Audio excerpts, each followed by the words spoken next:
There is now no condemnation to them which are in Christ Jesus, who walk not after the flesh, but after the Spirit. For the law of the Spirit of life in Christ Jesus hath made me free from the law of sin and death.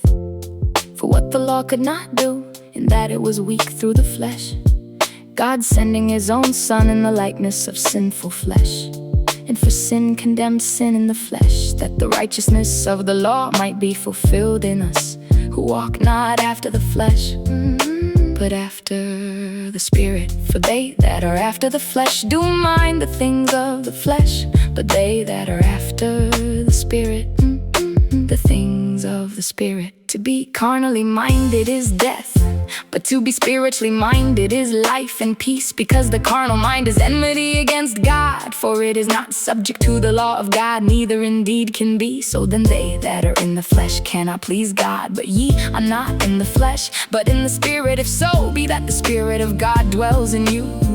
Now, if any man have not the Spirit of Christ, he is none of his. And if Christ be in you, the body is dead because of sin, but the Spirit is life because of righteousness. But if the Spirit of him that raised up Jesus from the dead dwell in you, he that raised up Christ from the dead shall also quicken your mortal bodies by his Spirit that dwelleth in you. Therefore, brethren, we are debtors not to the flesh, to live after the flesh. For if ye live after the flesh, ye shall die.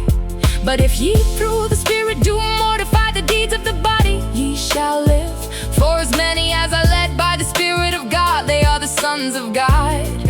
For ye have not received the spirit of bondage again to fear, but ye have received the Spirit of adoption, whereby we cry, Abba, Father. The Spirit itself beareth witness with our spirit that we are the children of God. And if children, then heirs, heirs of God, and joint heirs with Christ, if so be that we suffer with him, that we may be also glorified together. For I reckon that the sufferings of this present time are not worthy to be compared with the glory which shall be revealed in us. For the earnest expectation of the creature waited for the manifestation of the sons of God. For the creature was made subject to vanity, not willingly, but by reason of him who hath subjected the same in hope, because the creature itself also shall be delivered from the bondage of corruption into the glorious liberty of the children of God. For we know that the whole creation groaneth and travaileth in pain together until now, and not only they, but ourselves also, which have the first fruits of the Spirit, even we ourselves groan within ourselves, waiting for the adoption, to wit, the redemption of our body. For we are saved by hope, but hope that is seen is not hope. For what a man seeth, why doth he yet hope for?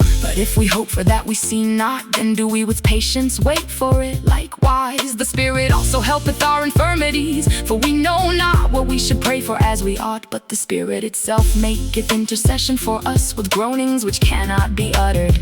And he that searcheth the hearts knoweth what is the mind of the Spirit, because he maketh intercession for the saints according to the will of God. And we know that all things work together for good to them that love God, to them who are the called according to his purpose. For whom he did foreknow, he also did predestinate to be conformed to the image of his Son, that he might be the firstborn among many brethren. Moreover, whom he did predestinate, them he also called, and whom he called, them he also justified, and whom he justified, them he also glorified. What shall we then say to these things? If God be for us, who can be against us? He that spared not his own Son, but delivered him up for us all, how shall he not with him also freely give us all things?